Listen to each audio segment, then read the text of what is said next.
Hello and welcome to the Drummergy Podcast for this Tuesday, January 21st of 2025. I was doing so well and then tripped up on my words. Just crazy stuff. I think I need more of this, the coffee. Look, I have so much stuff that's just drummer related things. So, such is the case with coffee. Gotta have everything rolling with the coffee. All right. So today's subject we're going to talk about Rick Beato. And Rick put out a video about 2 months ago about if creativity stopped after the age of 30. And then that upset a bunch of people. However, they didn't watch the full video. So had they watched the full video, they may have been more informed. I'll dig deeper into this in a moment. But Rick Beato's got nearly 5 million subscribers on YouTube. He's very well respected in the music community. Constant great content put together with interviews from the top musicians all over the world. An accomplished musician and producer himself and a songwriter, and the list goes on and on. So this video that he put out was just short of 10 minutes, and most people only watched it for about 3 minutes. So they missed a bunch of stuff. Just like people do when they click on here, they watch for a couple moments and then they're gone and then they miss stuff. But what are you going to do? What are you going to do? I'm going to keep doing this. But we'll come back to Rick Beato here in a moment. I like to go through the silly, ridiculous holidays of the day. These aren't necessarily too silly, but it's National Hugging Day. So the producer will get a hug today.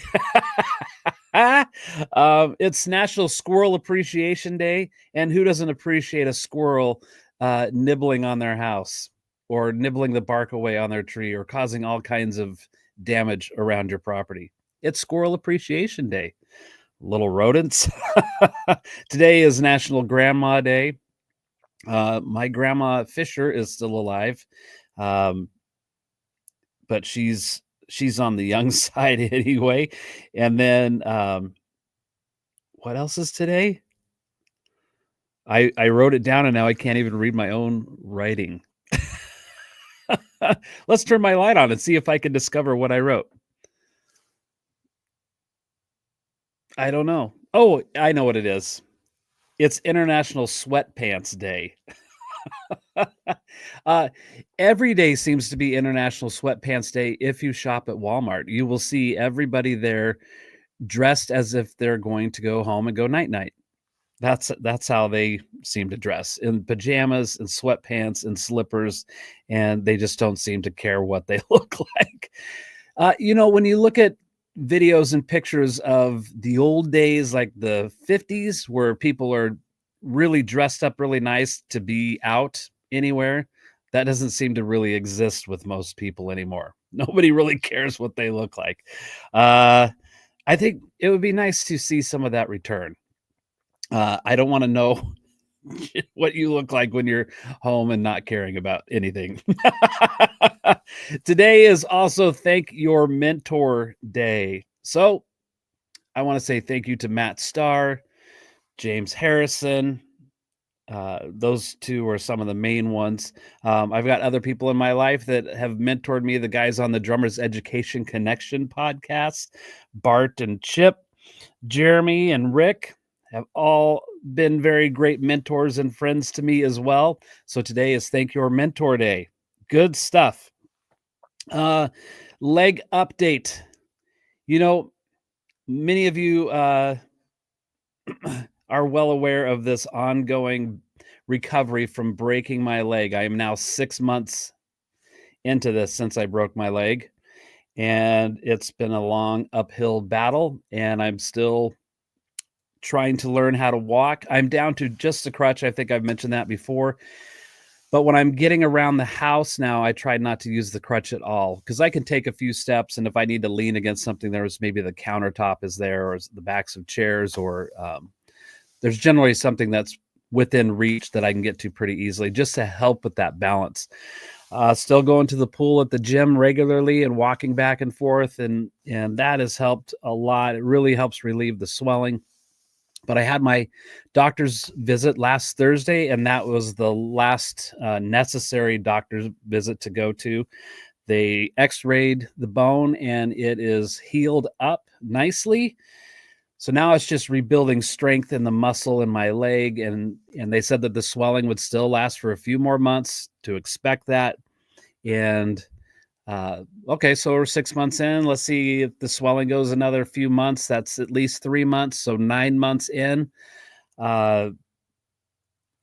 Like they said from the beginning, about a year for full recovery. But I'm right on track with that. I can drum fine now. I feel really, really good about my playing ability as it stands at this moment. Feeling really good about it. I do have certain nights where after I've been playing, I get a lot of swelling in my ankle, and it doesn't hurt. It just feels really weird.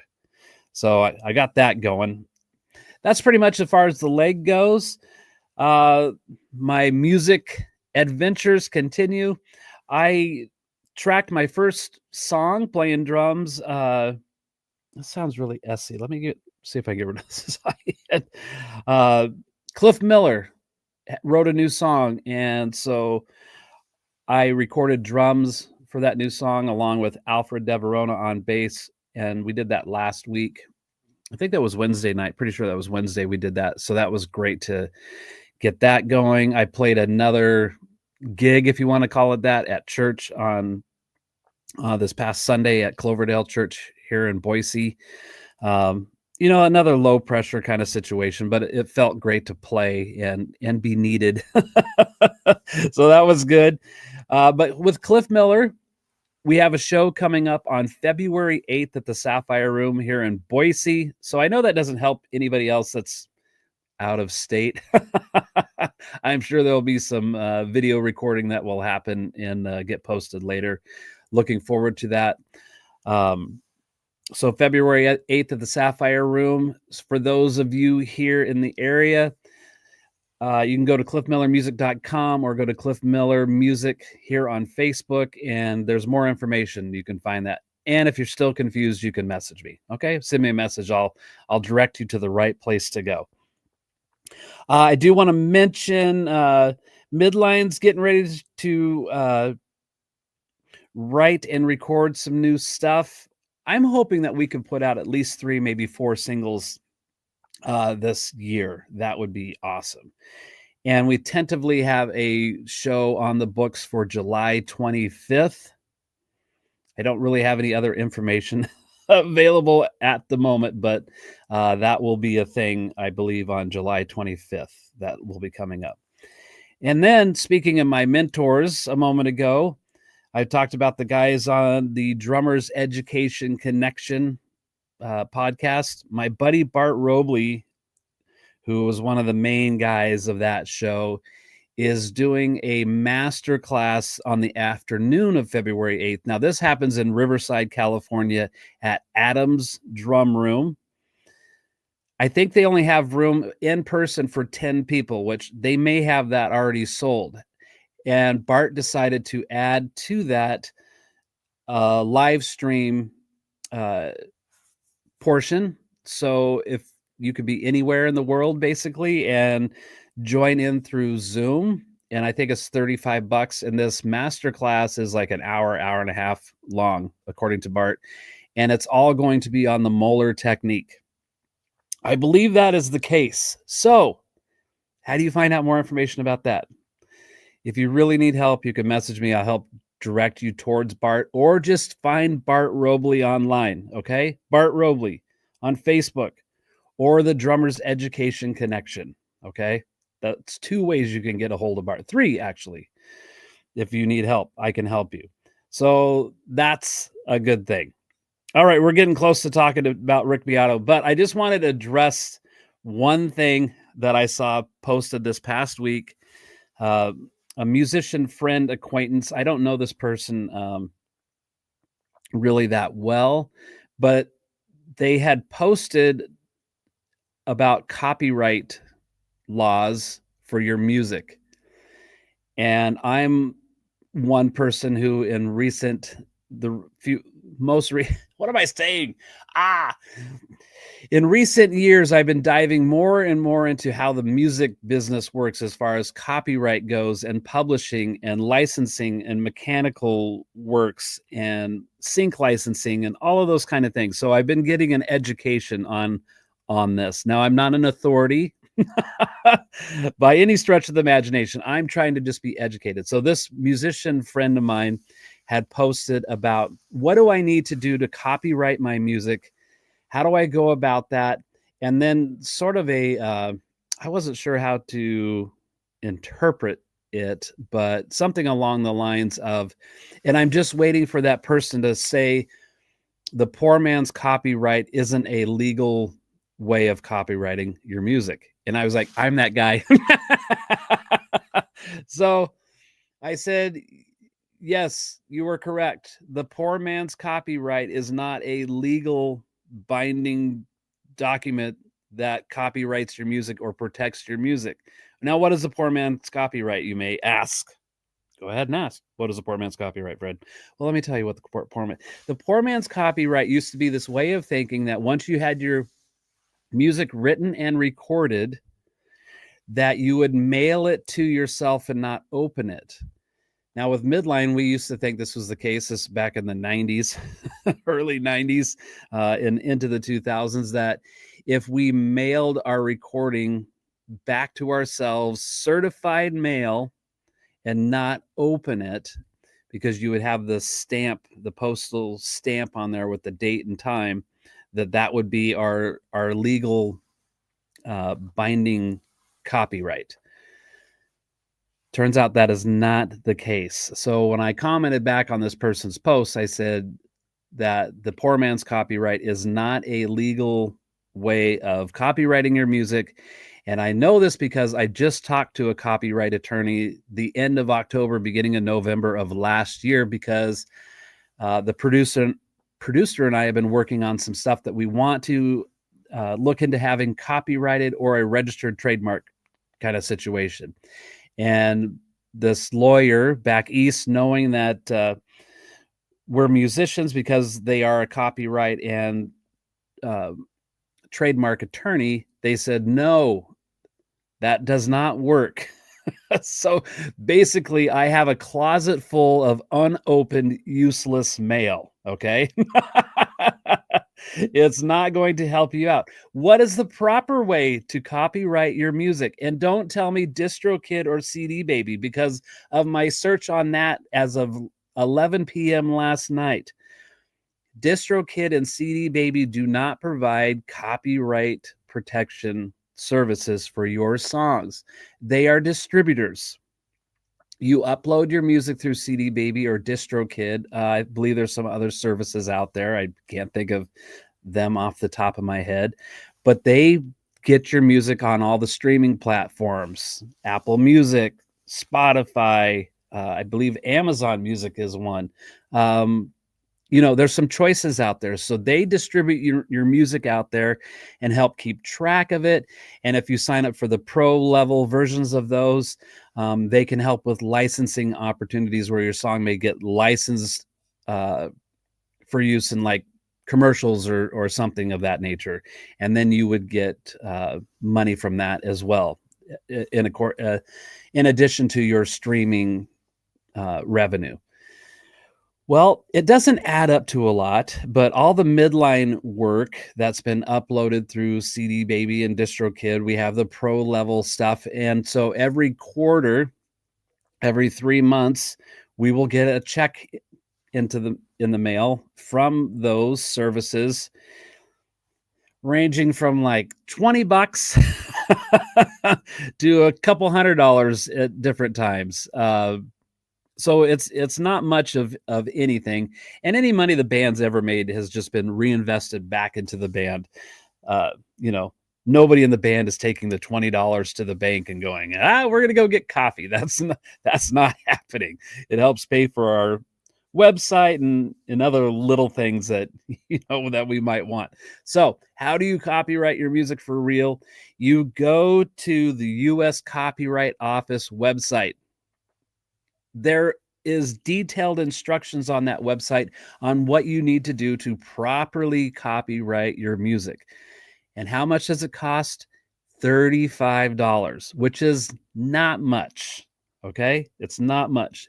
And that's if you do it online. If you want to do it the old-fashioned way, the paper trail way, it's like $80 or $85. And then there's also a breakout, like say you record a full album, like 10 songs or something, there's a fee that's less than that. So instead of it being $350 to copyright your album, it might only be $80 or something like that. You can dig around in there, okay? But that is the only way to properly copyright your music, is through the U.S.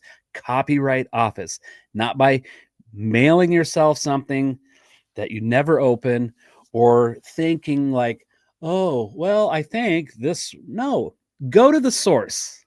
Go to the source, people. That's the way you do it. Just go to the source and register or copyright your music properly.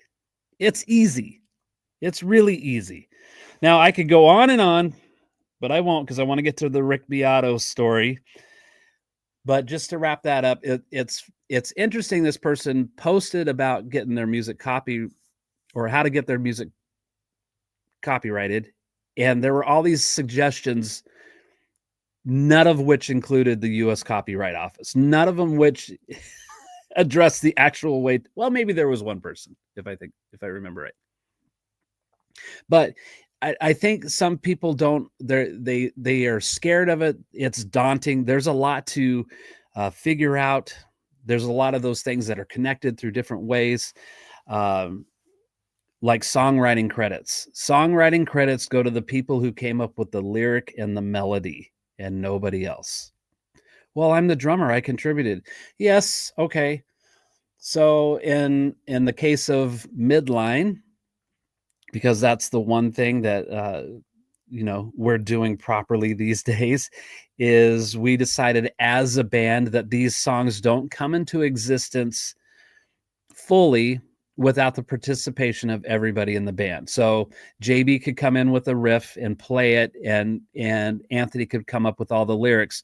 So from a technical perspective, those two are the songwriters, and then whatever me and James add still isn't considered being songwriters. But we decided as a band that those songs don't come into existence without the participation of everybody. They do not, Landon. They do not. I just looked that up last night. As of 11 o'clock last night, DistroKid and CD Baby do not copyright your music. They distribute your music. That's all that they do. I looked that up. I looked it up on the U.S. Copyright Office website as well. So you can check that out. Nobody has to guess. It's right there. U.S. Copyright Office. How do I copyright my music? Very clear instructions. Yeah, easy stuff. Easy stuff. Okay, what was I talking about? Oh, yeah, songwriting credits. So everything in the band gets split. Everybody in the band has equal ownership, okay? I get 25%. I get 25% of the $20 that came in the door. $5, yay. No. They do not copyright your songs, Landon. That is a misnomer. That is not true. Okay. But it's only $35 to actually register your song through the U.S. Copyright Office.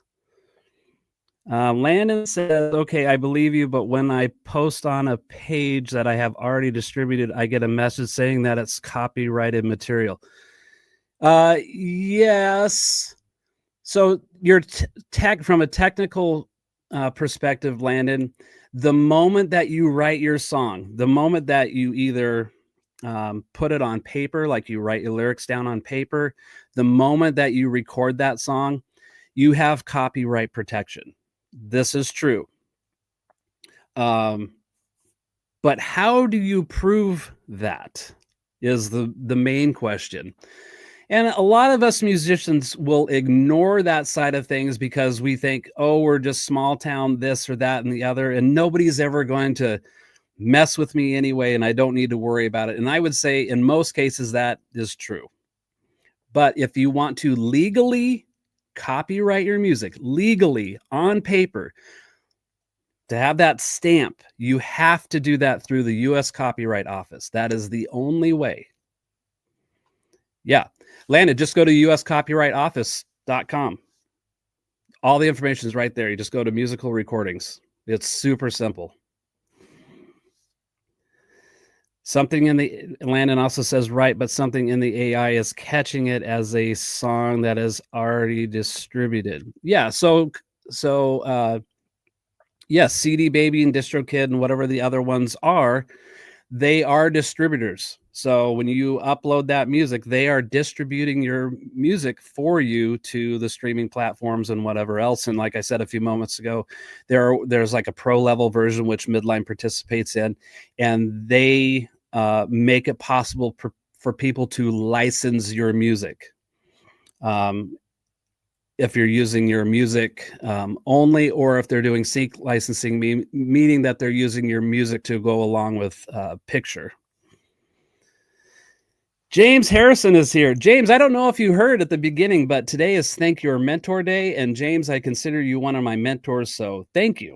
Happy Mentors Day to James Harrison.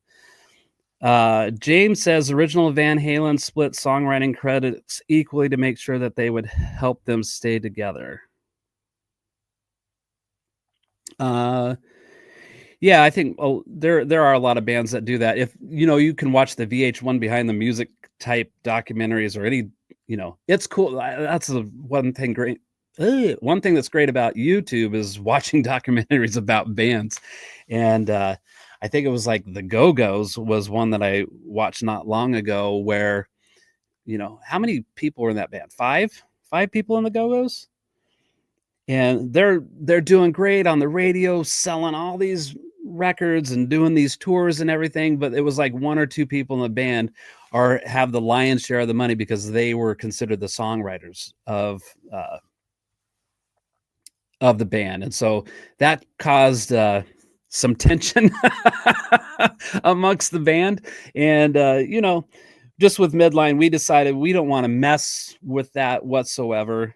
And we, regardless of who's in the lineup of the band, right now, for the most, Anthony's the original guy left standing in the band.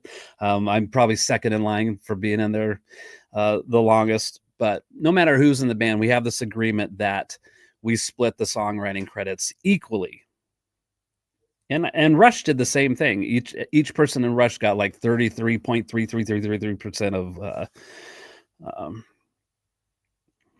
the Van Halen comment was an irony joke. Okay, that makes sense. That makes sense. Yeah. And some of the stuff is easy to figure out. Sometimes I went down this rabbit hole of looking up people's net worth. And I think I started looking at that with the members of KISS, like how much is Gene Simmons worth and how much is Paul Stanley worth. In fact, let's try this little experiment. We got time. Let's do a quick little Goog search here of, this is fun and interesting. So Gene Simmons. Now, this is not just Gene Simmons' income from playing in the band. They've licensed everything under the sun. So it doesn't matter what you have. You can have a KISS version of something. KISS coffee mug, KISS microphone, KISS stand, KISS rugs, KISS coffins, KISS coolers. Gene Simmons' net worth is $400 million. But what is Paul Stanley's? Paul Stanley's is $200 million. So I think a lot of that has to do with stuff that they're doing in addition to the band.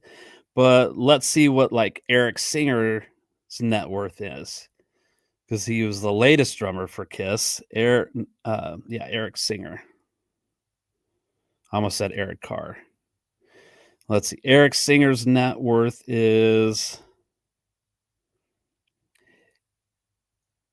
So Google says that there isn't much information about Eric Singer's net worth, so it must be pretty low. Let's see what this one says.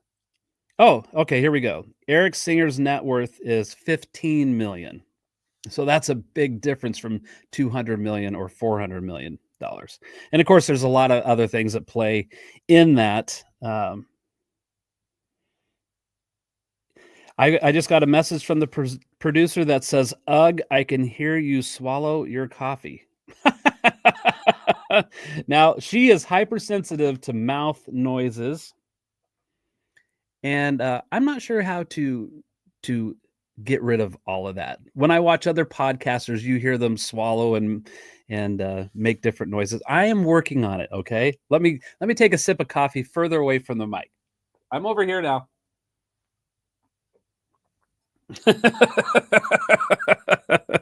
I don't know how bad that is. I think it's hilarious.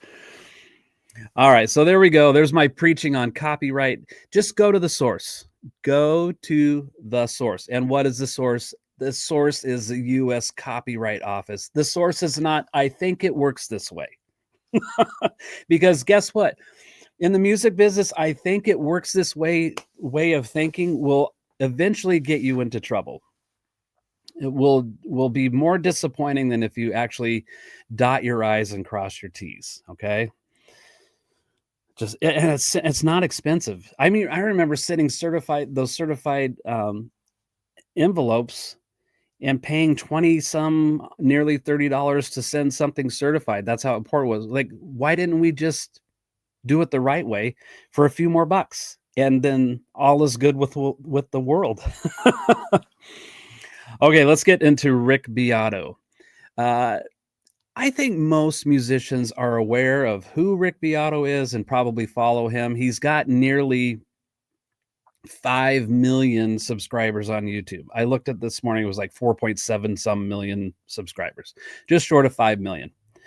Like I said at the beginning of this episode, well respected. And I want to catch this comment really quick from Hyatt. Hey, Hyatt, how's it going? How's your leg? Are you healed?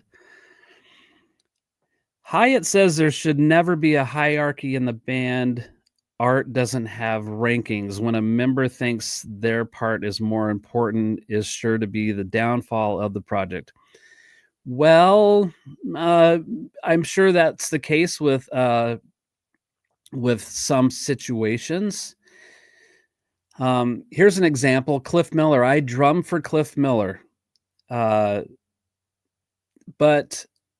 that dynamic is a little bit different. I'm in the band supporting my buddy and my friend. I have a long-time musical relationship with Cliff. I've been friends with him for, 25 years or so, 20, 25 years. I don't get any of the songwriting credits with Cliff Miller. I'm the drummer, and that's where it's almost... It sounds kind of crass almost to say, but I'm more like an employee of the band. Those songs are written by Cliff, and he comes in with a pretty solid idea of how the song should go. And he has a vision for that. And then he relies on me and whoever else we're playing with to make that vision come to be. So in that situation, I don't share in any of the songwriting credits with Cliff Miller. I appear as this is another. I mean, we could do a whole show on that. I really want to get to Rick Beato though. When you're talking about song ownership, generally whoever writes the lyrics and the melody are the songwriters, and then you have the people who recorded, and that's a separate line item. So, for example, I get hired all the time to record drum tracks for people. And it's more often than not, it's a for-hire situation. So somebody reaches out, hey, can you record drums on my song? What is your rate? all of these kind of things. It's and I try to keep those conversations pretty straightforward, clear, well-intentioned, so there's no misunderstanding about what's happening. And so I get paid my rate. I record those drum tracks. Those drum tracks now belong to that artist, and they take them and do whatever they want with them. There have been some cases, not very many, but where I've felt really good about who I'm recording with and what maybe could happen on the back end. And so I may be credited in the recording of those tracks, or I may be even credited in the songwriting part of that, which when that comes around, I give them my BMI member number, which helps track where the money goes when you're getting paid for your music. So that's free, by the way, to get a BMI number. I don't know if it costs to get an ASCAP number. I think BMI was easier to deal with, both internationally or worldwide. What was the right word I'm looking for? I can't think straight. At any rate, through BMI, it not only helps you get paid, it's easier not just being paid for North America, but worldwide. It's easier to get your money, if there's any out there. Okay. Hi, it says no cost for ASCAP. Okay, yeah, I don't know, because I just went with BMI to begin with. Cool. Okay, moving on. Rick Beato. Rick Beato 2 months ago did a video where he talked about people's IQ and if creativity went away or started to decline after the age, I got to put this book down, after the age of 30. Well, that caught a lot of people's attention, of course.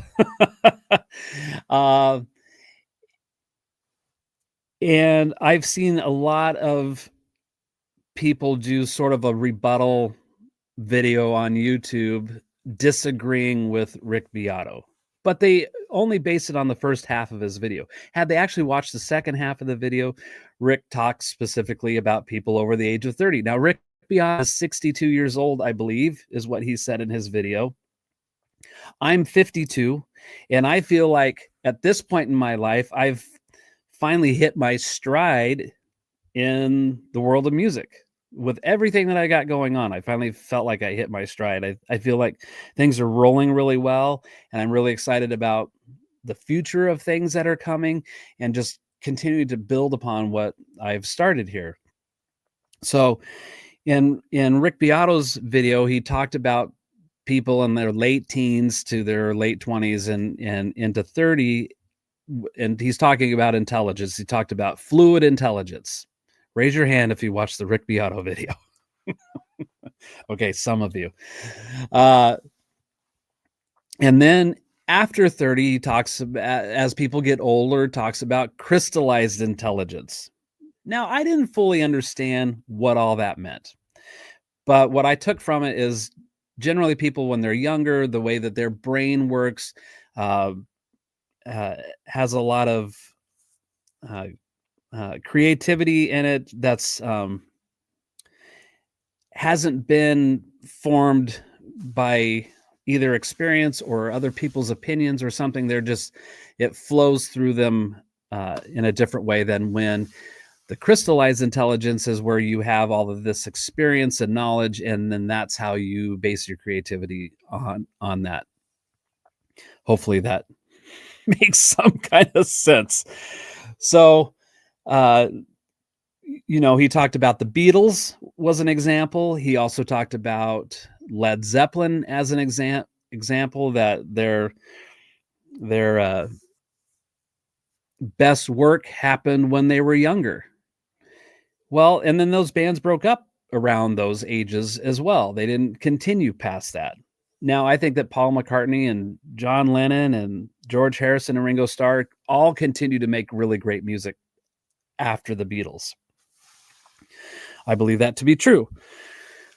Jimmy Page and Robert Plant went on to still play music and put out great things. I love the Robert Plant solo records. I think that they're amazing. I really love those songs, and those records. And then, you know, John Paul Jones did really great stuff with other bands after Led Zeppelin. The one thing that people didn't watch was the end of Rick Beato's video when he talked about some of the great jazz legends who were older when they did these great bodies of work. And he talked about, I think it was Mozart. You know, some of his best work was near the end of his life. So what does all that mean? Well, I started having these thoughts, and I was talking with the producer, about so much of this stuff. One is people's attention span. People didn't watch all of Rick Beato's video. I think they watched the first 3 minutes or so. And Rick also did a follow-up video because he looked at the analytics of the original video. And all these comments, I think he said that he had, the original video was like 1.2 million people at that time had watched it. It's way more than that now. But reading through the comments where people started ripping Rick Beato apart for, how dare you, this person and this person and this person did all these great things after the age of 30. And he's like, yes, I said that clearly at the end of my video that these things happen. So this is great discussion that I was having with Mary on these, like, why would some of the best work be done by somebody in their 20s? Well, because I have this note that said most artists made their best work earlier in their lives. And a lot of times, you know, bands break up or they dissolve or they just stop touring and stop doing things over the age of 30. Well, why is that? So for me, and I think it's obvious, like if the old school way of how the music business worked, you had to get a record deal to get discovered. You had to get on the radio, all of these things. So let's go back, you know, the 80s, you know, 80s and before, obviously the 90s. But once like 2010 came around, this really, everything started really crumbling apart. So within the last 15, 20 years, the music business has definitely changed. And well, what do you do about that? Well, you just need to evolve with it. But prior to that, to get noticed, to have something going on, you had to have a record deal. You had to have radio support. You had to go out and tour. You had to do all of these things. Well, part of that was you had to be young. You had to look great. Okay. You're talking about popular culture, those kind of things, where youth reigns supreme. You have to be youthful. You have to look great. And also, you know, thinking back when I was a teenager and in my early 20s, that music I was listening to became the soundtrack to my life. And so where are people mentally when you're in your late teens and through your 20s? What's happening in your life that makes that so great? Well, so you got youth on your side, your looks, your energy, carefree spending, the nightlife. Most people are typically single. So no spouse, no kids, no deep roots. You're available all the time. You don't have a mortgage payment. You know, most people are renting something. So you got low overhead. So, you know, that's not true for everybody. I understand that. But generally speaking, most people in that period of their life are way more carefree about what's going on. Their responsibility levels are pretty low, especially, you know, if you're playing in a band and you're single, you're available to travel. You don't care if you're sleeping on somebody's couch. You don't care about those things. The ability to take risks seems to be a lot higher or acceptable.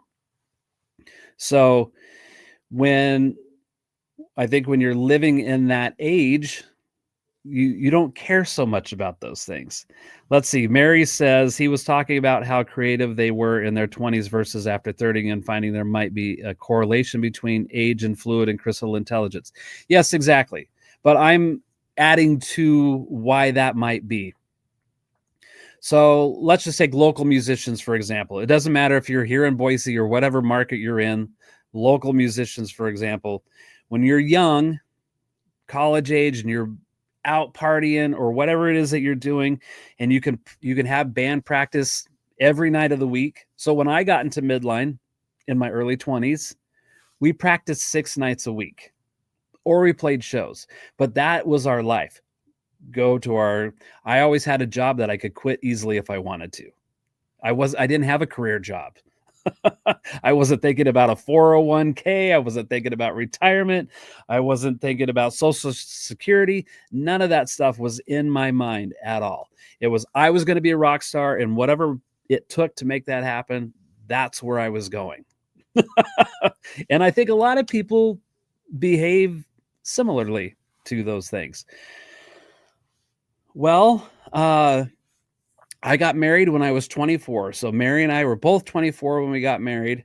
And part of what was really great about our relationship, and still is the case today, is that Mary has always supported this desire, this passion, this thing that I'm working on. And she has a lot to do with my current situation, like encouraging me to make this a thing that worked.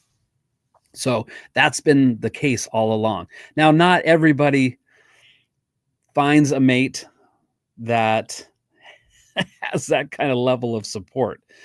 So Mary came along, and she was along for the ride. It was like I was going this way, and she joined that thing. It wasn't that she pulled me out of that thing, which I think happens to a lot of people when they start a relationship. They get pulled a different direction, which I'm not saying that that's bad or that you shouldn't do that. I'm just telling you how it worked for me. So we got married at 24, but we didn't have our first kid until we were 30. That's when our first son came along. Well, I was the only one in the band that now had a child. And even then, I was still, see ya. I became the absent husband. I became the absent father, which I don't recommend doing, by the way. Okay. I'm just telling you what my situation was. And Mary still supported all of that, even though it was very difficult. And, 3 years later, we had our second son. And then 2 years after that, our third. And then surprise, when we were 41, son number 4 came along. Well, when that's happened, so that's all through my 30s, that started pulling me further and further and further away from music. And it got harder and harder and harder to still believe in this dream and still want to, or my availability became less and less because I had more and more responsibility as children came into the picture, having a wife, buying a house, having a mortgage. And it was like, okay, this thing that you've been chasing for so long, it's not happening. It's not happening. Not only is it not happening, there is no money coming in to support the family or to continue supporting this dream, this thing I was chasing. Now, looking back all these years later, the dream wasn't the problem. The plan was the problem. Okay. So misinformation again. Like, we think that the music business works this way, so we think we should keep doing this thing that isn't working. Well, it's not working, so what do? We just do more of that and try harder. Well, I didn't win the lottery, so what's the answer? We'll buy more lottery tickets. We'll keep buying. Well, you're never going to win the lottery. We'll just keep buying more. So, yeah. So exactly. Mary just commented. She said there was no plan, there was no goal, just a dream. And that was the problem. And so at some point I had to say, time out. I can't keep operating this way. I had to admit to myself, I had to admit to the band that I cannot keep going like this. I'm in my 30s. I'm in a new decade of life. I have I have a responsibility to my wife and my children to have an income. And I've talked about this in past episodes where I up until that point, I worked for jobs that I could just quit if I wanted to. No big deal. You won't let me do what I want, I'll find another job. So that's kind of how I operated my life. Very haphazardly moving forward in my life. And that's not fair to kids that have been brought into the world. Okay. They need some kind of security. So I had all of this experience as a landscape guy, and so started my own business. And then so much of my focus became more and more and more and more and more on that. So I was started to focus more and more and more on this landscape business that I started, less and less and less and less music. And I think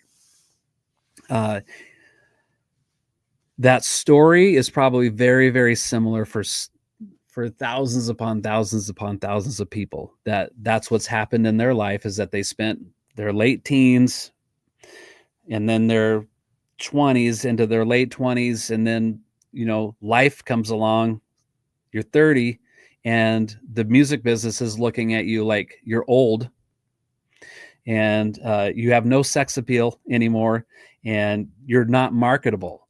Okay, that would be like the old way of how the music business worked. And I think to some degree that's probably still the case. But in the old days, to make it, this was a discussion that we had with the band many times, but there was a lot of fear involved with it. Is like, the band needs to move to where things are happening. Okay, well, so now I need to uproot my wife and my kids and move somewhere? Not happening. Not happening. But it was talked about a lot. But, when you're single and you got nothing going for you and you're okay with sleeping in your car or trying to figure it out that way, I guess that's the time to do it, is when you don't have all the attachments. And so you could move to Los Angeles, or you could move to New York, or move to Nashville or Chicago, or somewhere, Austin, Texas, whatever your flavor was, you could move to those areas and have a way better shot of it than being in Boise, Idaho. Well, now for my business to thrive and to work, I just need the internet and I need an airport. That's it. That's how the music business works now. You don't have to move. Now, maybe for some things it's more beneficial. Like if I was a nonstop session drummer, and I've even talked to some engineers and producers in Nashville. They're like, we could really use you, but you would need to live here, because we'd have to call and then suddenly be working. So that's how the Nashville scene seems to work, based on what I've been told, and other people I know who live there and work there. But, for things that I'm doing, trying to get a landed gig with the national touring band, I just need to network. And you could do that easily through social media. So yeah, I'm 52 years old, and now I feel like I've hit this stride in my music business. I feel like I understand the music business better than I ever have before. Not just assuming things. Going back to the copyright thing, is like, in the early 90s through the mid 2000s, we mailed our stuff to ourselves thinking that was a legal loophole in copyright. But it turns out talking to an actual copyright lawyer, who also said that does not work, that does not hold up in court, and that these distributors do not copyright your music for you. The only way to copyright your music is through the U.S. Copyright Office. That's how you do it. It's like, I don't want to do that. I think it works this other way. And for some people, maybe it doesn't even matter in the end. Okay. And this whole copyright thing could go on forever, but I know that YouTube has some new rules as far as like doing covers and things like that, and getting around some of the prior copyright laws and how all that worked. You used to take a chance when you did a cover of somebody's songs and uploaded that to YouTube. where they would just automatically remove your video. And then you do that so often, you might get a copyright strike, and then you get 3 of those on and then your YouTube channel's shut down. I think they've looked at that through different lenses recently, and some attorneys have come out and said, yes, there's now these new rules for YouTube and things like that. But if you really want to know the answer, just go to the source. Go to the source and follow those plans. It's pretty easy. It's like I was talking just a moment ago, it's like, okay, Midline had this dream, this desire, but our plan or lack of plan sucked. Nothing was working properly. And that was a lot of misguided things along the way by people who thought they knew but didn't really know. And you just like, oh, it's going to cost us a lot of money to find out the answer for real. No, it doesn't. Back then, maybe it cost long distance fees on your phone to call somebody, right? Which that's not a thing anymore, as far as I know. Yeah, the world got smaller with technology and easier to reach people. So just go to the source. Go to the source. And when you see videos by Rick Beato where he's saying, talking about your IQ and does that worsen over time, and do you give up after the age of 30? I don't know. Let's see. Somebody's commenting, but oh yeah, we get these little spam people on here. I try to figure out, how do I do this? Maybe I can't. I'm just going to ignore. There's a way to get rid of comments and block people on StreamYard, and I haven't figured it out yet. But I will figure it out, and I will smash your annoying little spider guy, no problem. Let's see if I'm missing anything here. I guess my biggest point was when you're younger, you can take more risks because you don't have all of these commitments. When you're not married, when you don't have kids, even a girlfriend for at one point, it was like, yeah, I can just leave town. I can just say, see you to my job and just go. How much is it going to pay a week? Oh, $100 a week. You're going to make $400 a month. Cool. In today's climate, you'd be lucky to buy groceries for $400, right? That's how that's going. So, for me, I mentioned just trying to become more educated in my approach and coming up with a plan. Mary and I really do try to have a business type meeting once a week. We don't always hit that mark, but we do try, and we talk very frequently about our goals and our plans and things that we need to do and accomplish. And the more often we do that, the more we refine what we're working on. And then you continue to do that, and then your outcomes become better and better. And so you read books. I talked about mentors, people who have really influenced me and had cheered me on and said, yes, you can do these things. But in addition to that, you get recommended on books about the music business. And so you learn those. You get books on how to plan your life and how to accomplish your goals and move forward with those things. And so I just want to show this book really quick that a good friend of mine gave me. And he got really excited about it. And when he got excited about it and I started reading it, I got excited about it. And I think it's called The 12-Week Year. And it's talking about what can you accomplish in 12 weeks that would normally take you a full year to accomplish.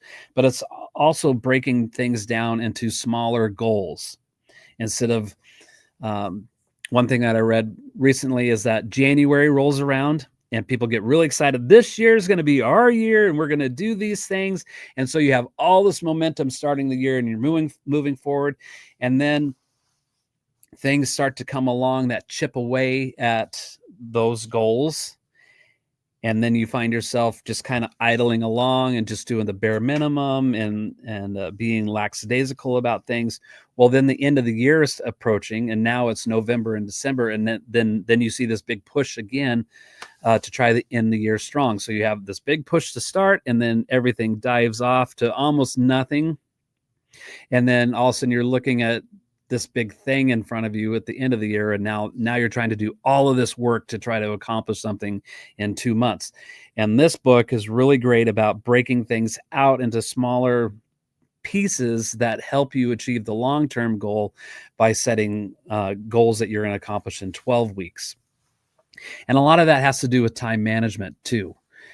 Mary sent me this reel not long ago where they said the emphasis was, when should I do this thing? Do it now, do it now, do it now, do it now, do it now. Don't put it down, put it away, those kind of things, which should make your life easier. When do you want to do this? Let's do it now so it's done and dealt with and out of the way. And then that opens up time for your recreational things that you want to do.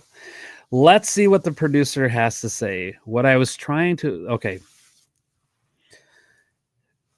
Mary said, what I was trying to explain was that his video made me feel discouraged because here I am at 53 trying to be creative, and I don't have the fluid or crystallized intelligence that he spoke about in my 20s. So I feel like maybe I'll never be able to create the way I want to. Okay, and Mary makes a really good point. So undoubtedly, if you guys have seen Mary perform and sing, or if you've dealt with her as a recording engineer, Mary has a lot of talent. And I'm not just saying that because she's my wife. I would think the same thing if I knew her as an acquaintance. I think she's got a lot going on for her. But all of this is happening for her later in life. So she didn't spend her 20s working at music or chasing that. So she didn't get to participate in the fluid part of that. And then later as an adult, outside strumming an acoustic guitar a little bit or playing in church, there wasn't much going on for her other than that. Well, I always tell people, I kind of jokingly say that I created a job for her by turning this space and building another room and making a recording studio, and then her figuring that out. So even though that Mary says she feels discouraged by that, I'm encouraged by it. I'm encouraged for her because I think that she's on her way to hitting a stride with music as well. And the two of us have a lot going for us in so many different ways. And so I get excited about the future of what we can accomplish. I think it's really great stuff. So, babe, I know that you feel discouraged, but man, I think you just got so much going for you. It's so awesome. Anyway, I got to figure out how to get rid of some of these trolly people. Greg, good morning to you. Are you just now jumping in, buddy? Just now getting here? There's always the replay. There's always the replay, my friend. So that's my thoughts on Rick Beato. I watch a lot of his videos and I get a lot out of them, especially the interviews he does with different people. And he does interviews with people that I was less familiar with, who I go back and I listen to their music and go, wow, this is really cool. I really love when he talks to different recording engineers and producers and seeing how that side of things work for different people and I think that helps influence or spark ideas what to do here at FM studios as well. There's so many great things. I think you can learn something from just about everybody. Just about everybody has something that they can give that helps each other along the way. So let's see. Anything else I'm missing? No, I don't think so. Is the music business different than it was 30 years ago? Yes, absolutely. 100%. It's different. And some people get really upset about that. Well, you know what? You being upset about it's not going to change anything. So what do you need to do? You have to adapt. You have to learn. You have to go to the source, find out how things really work. What is the true answer to this? Polling your friends in a random Facebook post is going to get a lot of opinion, but probably not any real answers. So just go to the source. Go to the source. It's really easy. And when people put videos out like Rick Beato did, a lot of times in your titles is a way to catch people's attention that they're going to click on your video and watch. And yes, you should do that. I'm not saying you shouldn't.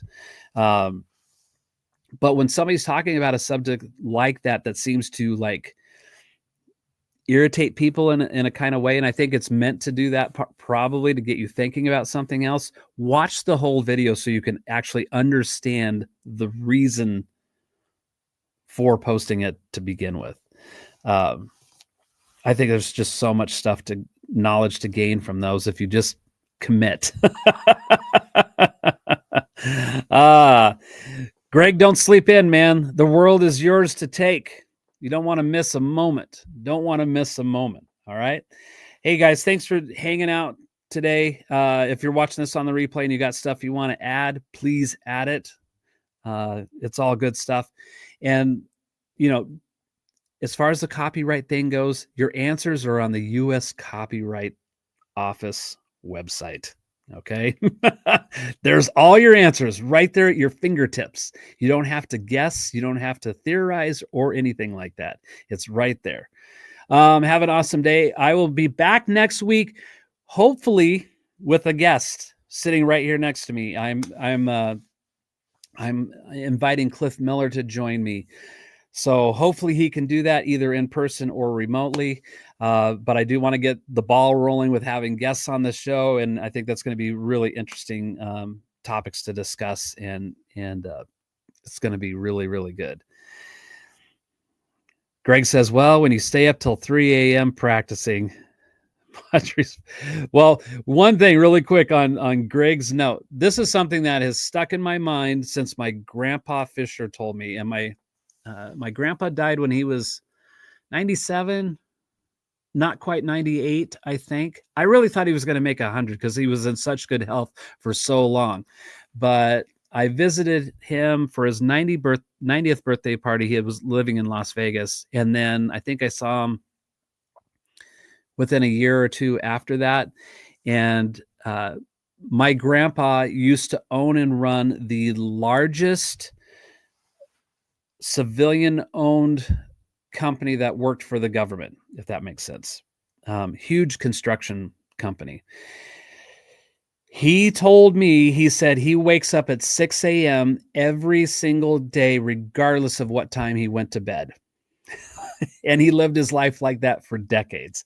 And I thought, if my grandpa could do that, I could probably. He goes, if I went to bed at 5 a.m., I still got up at 6 because it was the next day. It's time to do stuff. So I think we're capable of doing anything that we actually really want to do. Anyway, I'm not giving you a hard time, Greg. I'm just sharing the story of what my grandpa told me. You guys have an awesome week, and I will see you back here next Tuesday, and hopefully with a guest. Okay? All right. Have a great one. Bye.